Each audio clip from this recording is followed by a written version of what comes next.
This morning on DC News Now, Councilmember Trayon White under fire after violating council rules. What a committee found during its latest investigation. Pack away the umbrella and bundle up for your Thursday morning. Wet weather is out of here, but the colder air has returned and settles in for the rest of the week. Plus, Maryland Governor Wes Moore announcing his support for beer and wine on grocery store shelves. His plan to put customers first and keep stores in business. Then, a Virginia man fearful he could be deported as Donald Trump is set to return to the White House. In a holiday display beyond your imagination, how you and your family can experience more than 1 million lights right here in the DMV. You're watching the station covering all of the DMV. This is DC News Now.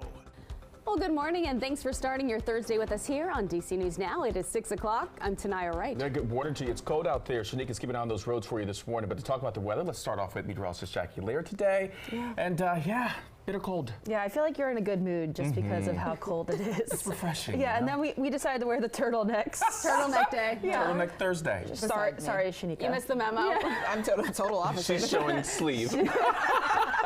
Well, you can see I'm still in summer mode. Right. Yes. Yeah, but it still looks festive, It's though. holiday festive. Yeah, exactly. Yeah. But I mean, it's just one of those days you do want to bundle up if you can. We're talking about satellite radar, though, out there this morning. That cold front has swept its way right offshore, taking all that rainfall with it. That colder air has certainly returned, and you can feel that as you're stepping out. But also with that colder air, maybe that spot flurry that's back over towards parts of the eastern panhandle at this point. But most of the region, we are tracking those dry conditions. But like I mentioned, it's colder. We're talking about temperatures right now, 20s and 30s across the board. Currently 35 right now in D.C. Upper 20s for Manassas, while the wind chill, it's still breezy out there. That's making it feel even colder. So dress for these temperatures. It's feeling like we're into those low to mid 20s for most of the area. Currently 27 is what it feels like in D.C. 25 in Fredericksburg, feeling like 25 also for Martinsburg at this hour. Now, as we look ahead towards the rest of the day today, we'll see those temperatures climbing, lower 40s, but it's still going to be breezy out there. At least we have the sunshine, though. And with that breeze, it's going to feel like we're into the 30s for most of your Thursday. Tomorrow, we'll see less wind and high temperatures also into those lower 40s with more sunshine to round out the work week. More details. I want to look at that weekend forecast in just a few minutes. Shanika's back with the latest on those roadways. What's the latest at this 6 o'clock hour? All right, top of the 6 o'clock, and you are seeing delays out there. This is the outer loop of the Capitol Beltway out of Montgomery County. You can see you're heavy on your brakes right now. Not seeing any crashes reported there, but I'll definitely keep an eye on that. What I'm really looking at is right here along 695. That is over the 11th Street Bridge. So we had a closure earlier, serious crash and investigation. It looks like they've reopened the road now. I'm not seeing any purple no longer. M Street, though, you're seeing some closures there as well. I do believe we did have crews on the surrounding roadways trying to prevent people from heading onto 695 over the 11th Street Bridge. But again, you're going to see some slowdowns on DC 295 heading both north and southbound, guys.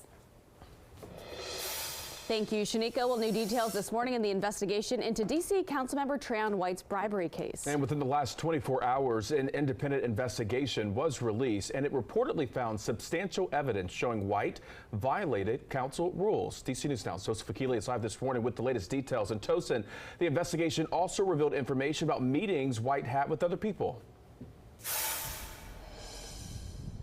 Yeah, Corey, that's right. Good morning. The over 40-page investigation report showed that Trayon White met with officials with two departments, and it not only showed that White violated council rules, this report also showed that White violated several provisions in the Code of Official Conduct. Now, if you remember, just a few months ago in September, D.C. Council voted to hire an outside law firm to help investigate White's conduct. The 11-week investigation included interviews with officials from multiple agencies in the district and White's staff. White declined to interview with the law firm. White in the summer was arrested and accused of accepting bribes in exchange for his influence over city contracts. White accused of accepting $156,000 in exchange for extending contracts for the district's violence interruption programs. The investigation report says specifically substantial evidence supports several conclusions, including that council Councilmember White accepted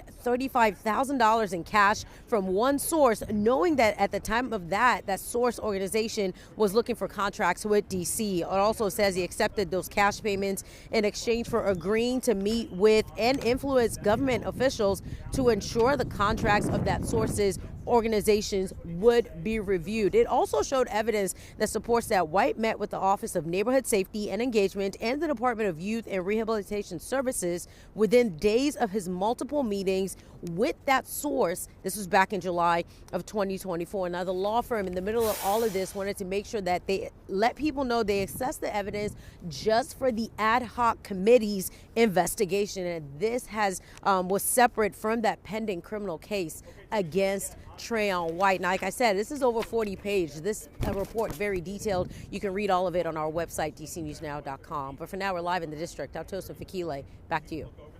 Thank you, Tosin. Well, new details on the investigation into the killing of United Healthcare CEO. Yeah, police say the gun found on the alleged shooter, Luigi Mangione, matched shell casings also found at the scene. Investigators say Mangione's fingerprints as well matched a water bottle and a snack bar wrapper that police found as well.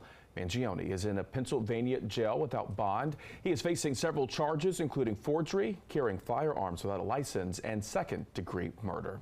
In Northern Virginia, an update to a story we first told you about Tuesday. Arlington County police say a man shot by an officer at the Roslyn Metro station has died. Police say the man had a knife and struggled with officers, resulting in that shooting. Officials say both officers taken to the hospital are now out and on administrative leave. Time right now 6:06 in D.C. 5 men are now facing multiple federal charges for 3 different murders and a drive-by shooting. In one incident, the state's attorney says the suspect shot 70 rounds in front of a market, killing a teacher. U.S. Marshals arrested Deonze Parker earlier this week.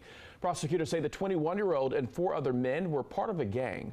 Last February, they say Parker and other suspects shot and killed Bryce Jimbus. He was a teacher and driving for Uber when he was killed. Officials say 2 other people were also hurt. And 4 other men between 18 to 20 years old were also named in that indictment. They are charged in connection with killing Jimbus and 2 other murders. A 16-year-old boy was killed after D.C. police say the stolen car he was driving blew through a stop sign and was hit by a drunk driver. Now, this all happened at about 4:15 Tuesday morning at the intersection of Reed Terrace and Southern Avenue. A 36-year-old man is now charged with DUI. Ariane Savoy died at the hospital. Another 16-year-old boy in that stolen car was also taken to the hospital. Police say a gun that was found in the car, it was reported stolen on Monday.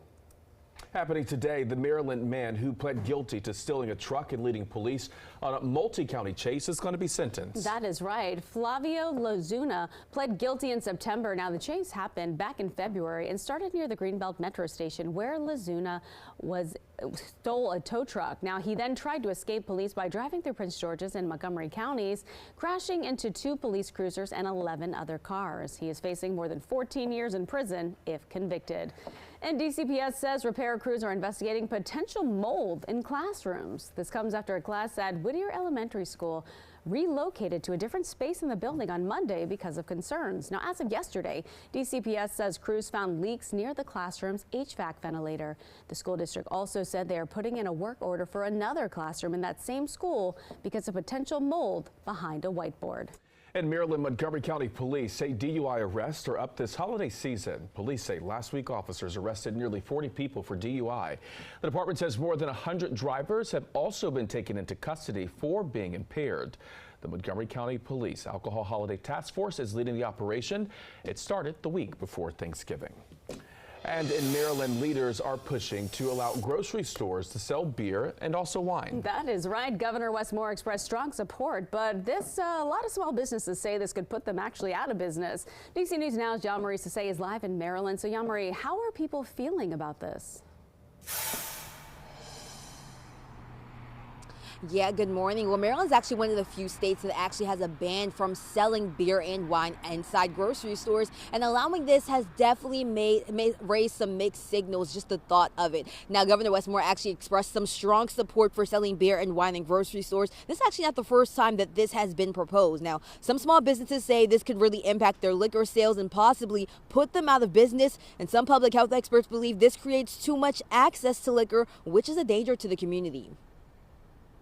People have to realize that it is a very serious issue for those of us in the business. And quite honestly, we know if something like this were to pass, we're going to lose some people. We don't take products that are one of the leading contributors to public health crises in our country and make them more convenient. The tiny factor of convenience that it's giving is certainly far outweighed by the negative health benefits. Now, in a statement, Governor Wes Moore says, in part, lifting this ban puts consumers first and ensures fair competition in the marketplace. Now, those for and against this say that they will continue to advocate. From our reporting in Prince George's County, Maryland, I'm Yamarisa Say, DC News Now.